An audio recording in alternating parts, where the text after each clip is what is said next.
क्या कभी सोचा है एक ऐसे शहर के बारे में जिसे साक्षात ईश्वर ने बनाया हो और फिर वही शहर समुद्र की अथाह गहराइयों में हमेशा के लिए डूब जाए? आइए आज एक बेहद ही रोमांचक और नाटकीय यात्रा पर चलते हैं। ये सिर्फ कोई पुरानी कहानी नहीं है, बल्कि एक ऐसा गहरा रहस्य है जो सदियों से महासागर की खामोशी में सुरक्षित है। तो चलिए, बिना किसी देरी के इस चर्चा को शुरू करते हैं। अब यहाँ सबसे बड़ा सवाल ये उठता है कि भगवान द्वारा बनाया गया शहर आखिर डूब कैसे गया? मतलब जिस चीज को ब्रह्मांड के रचयिता ने खुद बनाया हो, उसे तो हमेशा रहना चाहिए, है ना? फिर ऐसा क्या हुआ कि इतनी भव्य नगरी जो बिल्कुल अजेय लगती थी, वो अचानक पानी में समा गई? इसी विरोधाभास का जवाब आज हमें खोजना है, और यकीन मानिए, इसके पीछे की कहानी किसी भी मॉडर्न थ्रिलर से कम नहीं है। तो आइए सबसे पहले बात करते हैं भाग 1 की, भगवान कृष्ण की द्वारका, जो कि पूरी तरह से एक दिव्य रचना थी।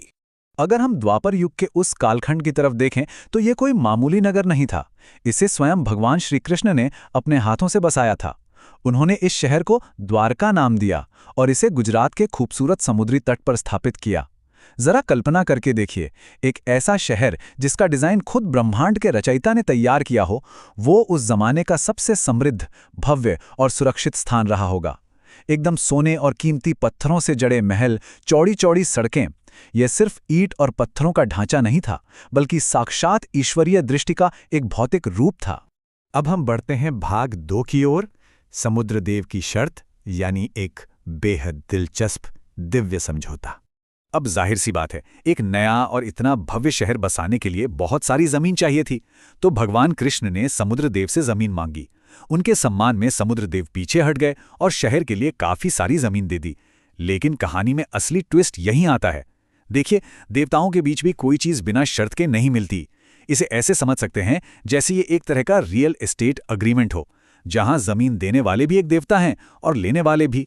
समुद्रदेव ने इस जमीन के बदले एक ऐसी सख्त और गैर पराक्रम्य, यानी एकदम नॉन नेगोशिएबल शर्त रख दी, जिसने इस शहर का भविष्य हमेशा के लिए तय कर दिया। और वो शर्त क्या थी? शर्त ये थी कि जब तक भगवान श्री कृष्ण जीवित रहेंगे, केवल तब तक ही ये नगर रहेगा। जरा इस बात की गहराई को समझिए।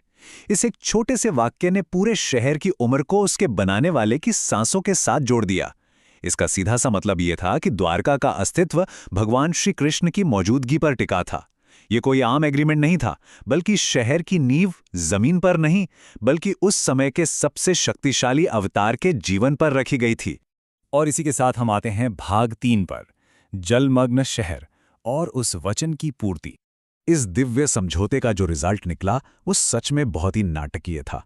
जब तक भगवान कृष्ण का जीवन काल रहा, द्वारका एकदम सुरक्षित और संपन्न तटीय शहर बना रहा। समुद्र ने पूरी वफादारी से अपनी सीमाएं बनाए रखीं। लेकिन जैसे ही भगवान कृष्ण ने अपना शरीर त्यागा, पूरी की पूरी तस्वीर ही बदल गई। वो भव्य और शक्तिशाली शहर ताश के पत्तों की तरह अपने आप समुद्र में समा गया। सागर ने जो जमीन उधार दी थी, वो तुरंत वापस ले ली, बिना किसी युद्ध के, बिना किसी बाहरी हमले के। सिर्फ एक वादे के पूरा होने से इतना विशाल साम्राज्य पानी में विलीन हो गया। अगर हम इस पूरी कहानी के टाइमलाइन को देखें तो ये एक बहुत ही परफेक्ट लेकिन थोड़ा दुखद ऐतिहासिक चक्र बनाता है। शुरुआत होती है द्वापर युग में, जब कृष्ण द्वारा इस शहर की स्थापना की जाती है। फिर आता है कृष्ण का जीवन काल, जब ये शहर गुजरात तट पर शान से खड़ा रहता है। उसके बाद उनकी मृत्यु का समय, जब ये वापस समुद्र में समा जाता है। और अंत में आता है हमारा वर्तमान समय, जहां आज भी समुद्र के नीचे इस शहर के अवशेष मौजूद हैं। ये पूरा चक्र हमें निर्माण और विनाश के शाश्वत नियम की याद दिलाता है। और सबसे दिलचस्प बात क्या है पता है? ये सिर्फ कोई मनगढ़ंत कहानी नहीं है जिसे हम बस किताबों में पढ़ते हैं। इस भव्य पौराणिक कथा के सबूत आज इसी वक्त महासागर के तल पर मौजूद हैं। लहरों के नीचे खामोश पड़े वो पत्थर, दीवारें और स्तंभ आज भी उस युग की गवाही देते हैं। समुद्री पुरातत्वविदों ने, यानी मरीन आर्कियोलॉजिस्ट्स ने, अपनी खोजों में ये साबित किया है कि समुद्र के सीने में सचमुच एक प्राचीन सभ्यता दबी हुई है। ये इस बात का जीता जागता, या यूं कहें कि डूबता हुआ सबूत है। इन डूबे हुए खंडहरों को देखकर मन में एक बहुत ही गहरी उत्सुकता जगती है। लहरों के नीचे और कौन से प्राचीन रहस्य छिपे हो सकते हैं? सतह के ठीक नीचे और कितनी ऐसी भूली हुई कहानियां और कितने ऐसे ईश्वरीय वादे दबे पड़े हैं जिनके बारे में हमें कोई अंदाजा ही नहीं है। शायद दुनिया भर के महासागरों ने न जाने कितने ही राज अपने अंदर छुपा रखे हैं। तो चलिए, इसी रोमांचक सवाल के साथ आज की इस चर्चा को यहीं समाप्त करते हैं। हमारे साथ इस ज्ञानवर्धक यात्रा में जुड़ने के लिए बहुत बहुत धन्यवाद।